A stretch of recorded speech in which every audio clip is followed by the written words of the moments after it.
లక్ష్మి త్వరగా తెమలండి, అవతల నిశ్చితార్థానికి టైం అవుతుంది అని హడావిడి పెడుతున్నాడు సుధాకర్. అబ్బబ్బా, మీరు కాస్త ఓపిక పట్టండి, అన్నీ సవ్యంగానే జరుగుతాయి.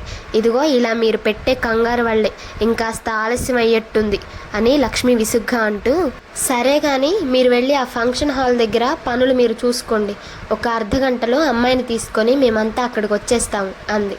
సరే కానివ్వండి, ఆలస్యం కావాలి, అప్పుడు చెప్తా ఒక్కొక్కరి సంగతి అంటూ కోపంగా వెళ్ళిపోయాడు సుధాకర్. అమ్మా వీణ, అక్కను త్వరగా రెడీ చేయండి అమ్మా, తెలుసుగా మీ నాన్నగారి సంగతి, అసలే కోపిష్టి మనిషి, ఆలస్యమైందా ఇల్లు పీకి పందిరేస్తారు అంటూ తొందర పెట్టింది లక్ష్మి. మొత్తానికి అనుకున్న సమయానికి చాలా వైభవంగా, అంగరంగ వైభవంగా స్నేహ సంజయ్ల నిశ్చితార్థం జరిగింది.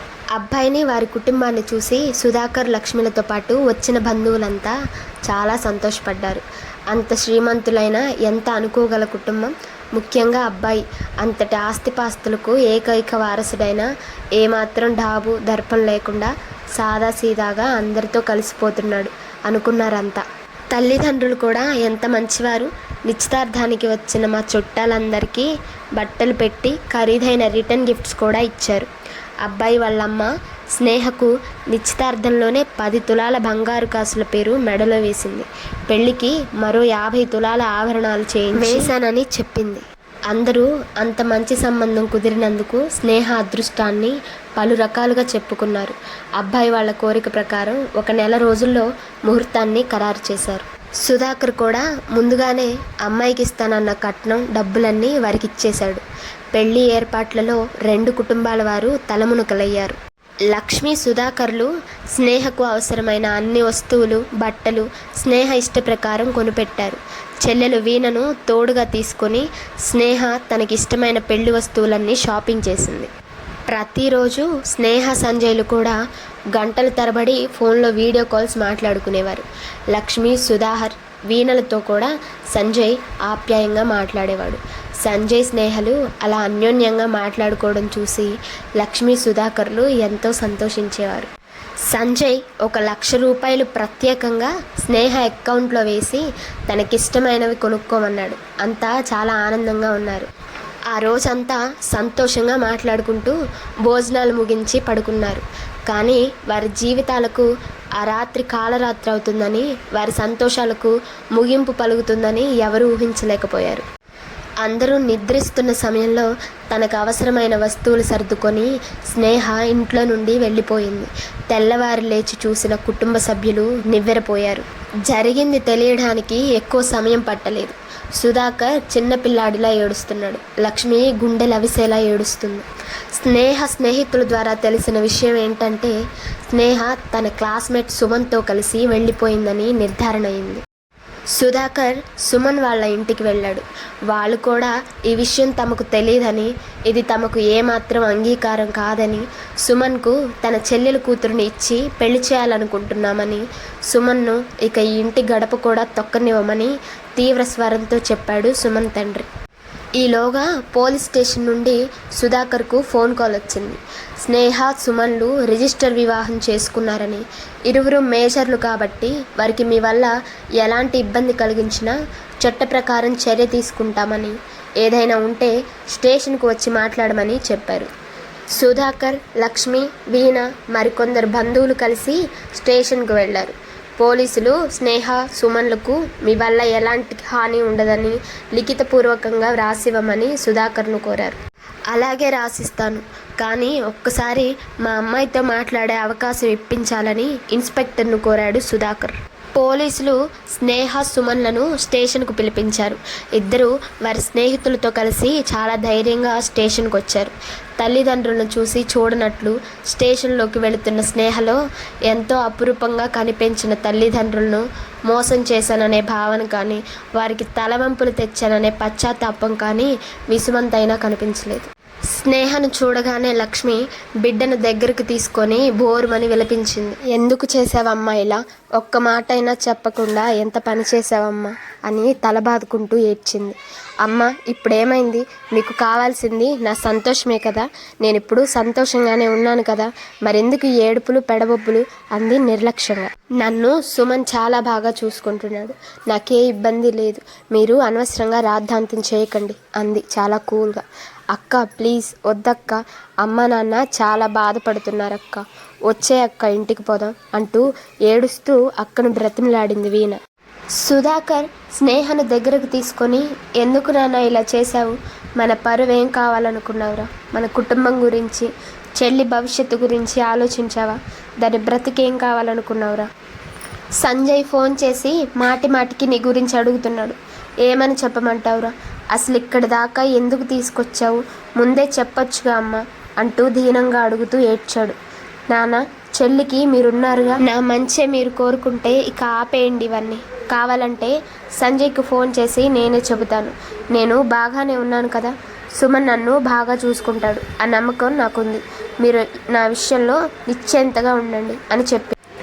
లేదురా, మేము నీ మంచి కోసమే కదా చెప్పేది, సుమన్కు ఏ ఉద్యోగం లేదమ్మా, నిన్నెలా పోషిస్తాడు చెప్పు, జీవితం అంటే తెలియని దానివమ్మ, అనుభవంతో చెబుతున్నాను, వద్దమ్మా, జరిగింది ఒక పీడకల్లా మర్చిపోమ్మా, 10 మందిలో నేను తలెత్తుకోలేకపోతున్నానమ్మా అంటూ ఏడ్చాడు. నాన్న, అయితే మీ పరువు కోసం, చెల్లెలి భవిష్యత్తు కోసం నా జీవితాన్ని నాశనం చేస్తారా? అంటే మీకు నాకన్నా మీ పరువు ప్రతిష్టలే ముఖ్యమా అంటూ వితండవాదం చేసింది స్నేహ. బంధువులు కూడా స్నేహకు అనేక విధాల నచ్చచెప్పే ప్రయత్నం చేశారు. అమ్మ, సుమన్ నువ్వు అనుకున్నంత మంచివాడు కాదమ్మా, డ్రగ్స్ లాంటి చెడు అలవాట్లున్నాయి, గతంలో ఒకసారి వేరే అమ్మాయితో అఫైర్స్ ఉన్నాయని, గొడవలు కూడా అయ్యాయి అని నచ్చచెప్పారు. ఇవన్నీ మీరు మమ్మల్ని విడదీయడానికి చెప్తున్నారని నాకు తెలుసు, మీరెన్ని చెప్పినా నేను నమ్మను కాక నమ్మను. నాకు సుమన్ అంటే ప్రాణం అంది స్నేహ సుమన్ చేయి గట్టిగా పట్టుకుంటూ. స్టేషన్ హౌస్ ఆఫీసర్ కూడా ఇద్దరికి కౌన్సిలింగ్ ఇచ్చాడు. చూడమ్మా, నేను చాలా కేసులు చూశాను, ఇప్పుడున్నట్లుండదు, 6 నెలల్లో అంతా తారుమారవుతుంది, నువ్వు దిక్కులేని దానిలా ఇదే స్టేషన్లో నిలబడాల్సి వస్తుంది. ఇప్పుడు పెళ్లి చేసుకున్నావు, నీ మెడలో కనీసం బంగారు గొలుసు వేయగలిగాడా వాడు? ఈ పసుపు తాడు తప్ప జీవితంలో నీకు ఇంకేదీ మిగలదు. అదే మీ అమ్మా నాన్నలైతే నీ పెళ్ళి ఇలాగే చేసేవారా? నిన్ను ఇలాగే ఉంచేవారా?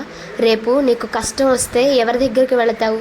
రేపు నువ్వు గర్భవతి అయితే ఎవరు చూసుకుంటారు చెప్పు? అమ్మ ప్రేమ నీకెక్కడ దొరుకుతుంది చెప్పు? కనీసం నీ అత్తమామల ఆదరణ కూడా నీకు దక్కలేదు, వాళ్ళు కూడా నిన్నింట్లోకి రావద్దంటున్నారు. రేపు ఎక్కడికి వెళతావు? బంగారం లాంటి జీవితాన్ని బజారు పాలు చేసుకోకమ్మా, వాడికేంటమ్మా, నిన్ను నడి బజార్లో వదిలేసి వెళ్ళిపోతాడు వాడు అని నచ్చచెప్పాడు. అరే, ఆ అమ్మాయిని ఎలా పోషిస్తావురా? ఏం చేద్దామని పెళ్లి చేసుకున్నావురా? మీ అయ్య అవ్వను కూడా ఒప్పించలేకపోయావు, ఎలా బ్రతుకుతారా? ఇప్పటికైనా వదిలేయి, ఆ అమ్మాయి జీవితం నాశనం చేయకురా అన్నాడు. సుధాకర్ వెళ్ళి సుమన్ కాళ్ళు పట్టుకున్నాడు. నా బిడ్డను వదిలేయమని ప్రాధేయపడ్డాడు. కానీ సుమన్ నిర్దయగా కాదు, కూడదని తెగేసి చెప్పాడు. మేం కలిసే ఉంటామని, మమ్మల్ని విడదీయాలని చూస్తే మీ అందరి పేర్లు రాసి చచ్చిపోతామని బెదిరించారు. చూడమ్మా, ఆడపిల్ల పుడితేనే భారం అనుకునే ఈ రోజుల్లో ఒక అమ్మాయిని కని పెంచిన తల్లిదండ్రులను ఇంత ఘోరమైన స్థితికి దిగదార్చకండమ్మా. గుండెలపై ఆడించిన నేరానికి వాళ్ళ గుండెలు పగలగొట్టాలని చూడకండమ్మా అని మందలించి, ఇక ఏమి చెప్పినా లాభం ఉండదని స్టేషన్ హౌస్ ఆఫీసర్ కూడా మీ కర్మ, ఇక వెళ్ళండి అన్నాడు. సుధాకర్, లక్ష్మిలు చివరిసారిగా బిడ్డను పట్టుకొని వెక్కి వెక్కి ఏడ్చారు. వద్దమ్మా, మా మాట వినమ్మా, మోసపోతావమ్మా, మా తల్లివి కాదు, మా మాట వినమ్మా అంటూ స్నేహను పట్టుకొని బాగా ఏడ్చారు. కానీ స్నేహం మొండిగా సుమన్ వైపే మొగ్గింది. చావైనా బ్రతుకైనా ఇక సుమన్తోనే అని గట్టిగా చెప్పి అక్కడి నుండి వెళ్ళిపోయింది. ప్రేమ మత్తు ఆవహించిన వారికి ఆ ప్రేమ తప్ప మరేది కనిపించదు, వినిపించదంటారు. అది అక్షర సత్యం. చేసేది లేక అంతా ఇంటికి వచ్చారు. సుధాకర్ చాలా డిప్రెషన్లోకి వెళ్ళిపోయాడు. ఎలా ఈ విషయాన్ని సంజయ్ వాళ్ళ ఫ్యామిలీకి చెప్పడం, ఏమని చెప్పాలి, ఎలా అని మదన పడుతున్నాడు.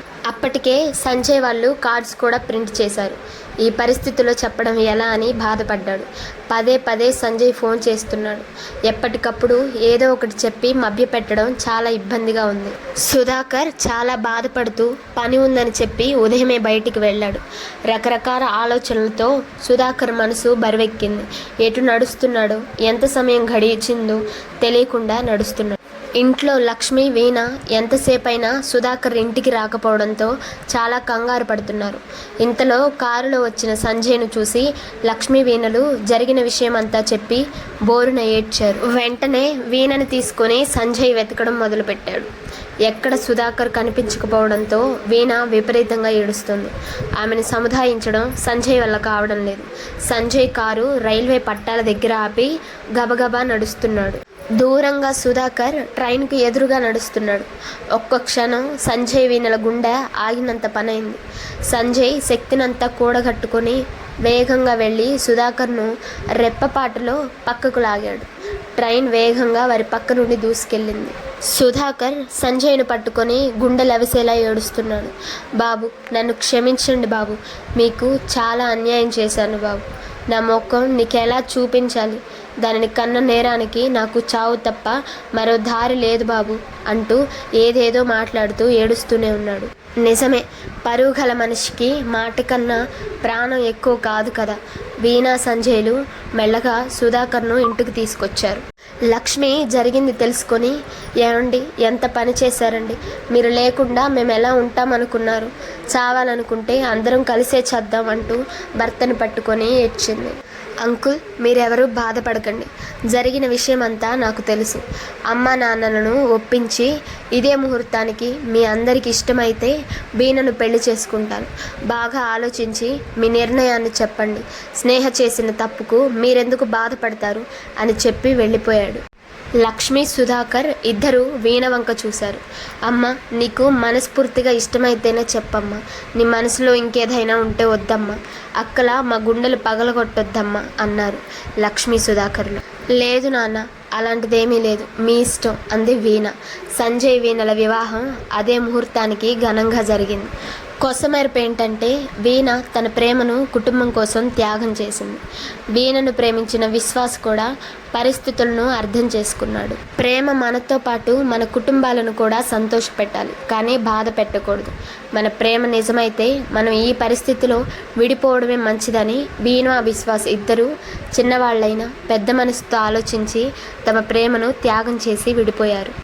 అవును కదా, నిజమైన ప్రేమ త్యాగాన్ని కూడా సంతోషంగా భరిస్తుంది. సమాప్తం. వీడియో నచ్చినట్లయితే లైక్ చేసి సబ్స్క్రైబ్ చేసుకోండి.